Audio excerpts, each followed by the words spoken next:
Time to go up to the 29th floor of the E building to check in with Mo in the newsroom. Mo. My music.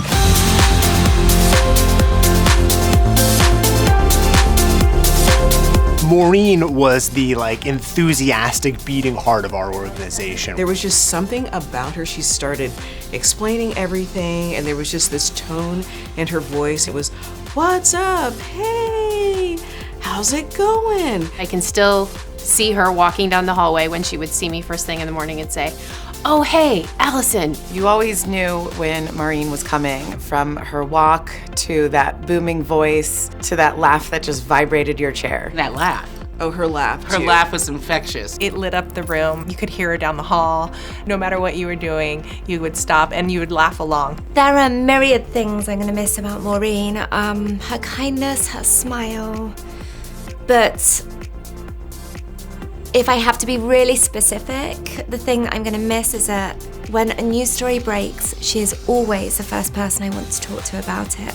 Her and I both shared that same passion for news, and whenever there was a huge celebrity split or a new hot celebrity couple, she would always come up to me and be like, "I need to know what you think about this," and I would do the same to her. I shared an office with Maureen for a couple of years, and I have never seen anyone in higher demand anywhere. Whether you had a question about work, about a shoot, about a story you were working on, or just someone to talk to, Maureen was the person everyone was looking for. She was always so helpful, so compassionate, and that's sort of why I gave her a funny nickname. I used to call her the Oracle, because she would just always answer all of my stupid questions over the course of the 13 years that I knew her here at E. And 9 times out of 10, it was totally out of her jurisdiction, and I had no business asking her things. But whether it was like, do you know where I can get a Sasquatch costume, or just where's the dig room and how do I digitize something? She just always helped me out, and that was just her nature. This woman in the newsroom that knew everything. Even though she was the ultimate professional, she still knew that family was more important than anything else, and we became part of her family too. When she came to my wedding, one of my fondest memories will be me walking down the aisle and seeing Maureen sitting on the aisle and waving up on me. And I think that's one of the moments that it kind of clicked, as in oh my God, I'm about to get married. So I'm glad that she was able to be there and share that moment with me. At that point, it was the crew guys and Maureen who were the people that I was the closest with, so it made sense to me that she'd be there. Maureen was one of my first visitors after I had each of my kids. She was so excited to meet those babies and welcome them to the E family.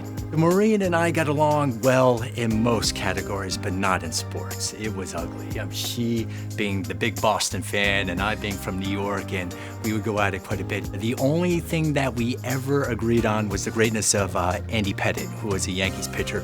She would always talk about his legs. Something I'll miss about Maureen, she was my desk partner, so I'm really gonna miss hearing her type her very stern emails out loud for everyone to hear. What I'm also gonna miss about Maureen is her cooking her broccoli in the microwave. And every time somebody makes broccoli in the microwave, I'm going to think of her. Maureen, you can never be replaced. We love you and miss you. So Maureen to me was like another sister, and that's how she talked to me too. I'm still recording. Can you stop? I can still remember her walking around with all the tapes, APTN feed tapes, all these things, and just helping everybody out. Super kind, never treat anyone any different from, we're all equals. One of my best memories with Maureen was going to the Olympics in Rio with her. She was quite popular at the bar. The bartender was in love with Maureen. Oh my goodness, free drinks. And then there was the New Zealand rugby team, and they hung out at the bar a lot, and they hung out with Maureen a lot. She was happy. She looked really happy, and that made me happy. After every shoot I ever did that was fitness related, afterwards, Krista, so tell me about that boxing. So do you think it works? Do you think it's good? Okay. I would always crack up because I knew after every shoot that I did that was fitness related, I was gonna have a sit down with Maureen and we were gonna discuss for about 20 minutes if we think it's worth the money or not.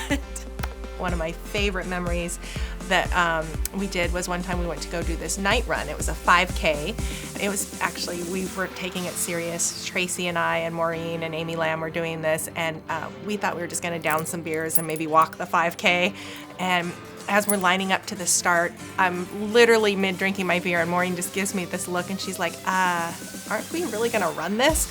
And I was like, oh, right. So I put my beer down, and we start to run the race, and then as we're running, she proceeds to tell me she had never run a race before. And she had this smile, the Mo laugh, and when we crossed that finish line, I think I will never in my lifetime forget the smile and pride on her face that she ran this race. The best thing about her, for us, being in production, is that she was kind of our champion. Maureen was obsessed with Jason Momoa. He came to the studio once and she got to meet him.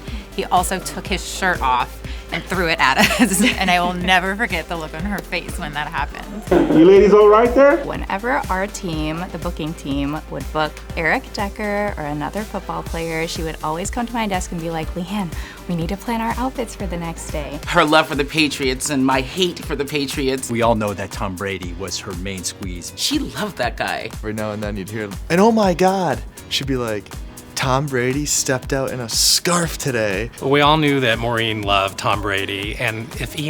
ever covered Giselle, it was because Maureen loved Tom Brady. Maureen also loved looking for cute boys at the commissary. So I have this text exchange. We're talking about going out to brunch, and then we ended up going to a vegan restaurant. Does plant-based mean they won't have bacon? LOL. I remember thinking, oh my gosh, she's got it on me. I thought I knew a lot of TV trivia, but she really knew a lot more. I enjoy bonding with her and talking to her about a lot of old TV shows, old TV stars.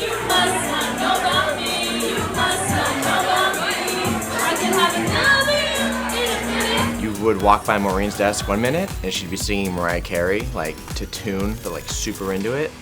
And maybe a minute later you walk by and she's doing gangster rap with every lyric on point. That made the Yankee hat more famous than a Yankee can. You should know I bleed blue, but I ain't a crypto. She's just someone that we're gonna miss so much. Maureen always brought so much energy to the newsroom. She will be very missed. Just a couple weeks ago, Maureen ran over to the news desk, very, very excited about a new Jennifer Lopez connection that she had for us, and I will always remember that about her. She was super excited. Maureen had so much passion for her job, and you could really see it in everything that she did. Maureen also gave the best hugs. She gave a hug and she would not let you go. It was the tightest hug I've ever gotten from anybody in the entire world. You could feel her love. I miss you. When she put her arms around you. E will never be the same without her, and life will never be the same without her. We will miss her dearly, and we'll miss her smile, we'll miss her laugh, and I'm about to start crying. She was a huge part of this newsroom. She always will be. Mo, love you, my friend. I miss you. Wish you were here with us.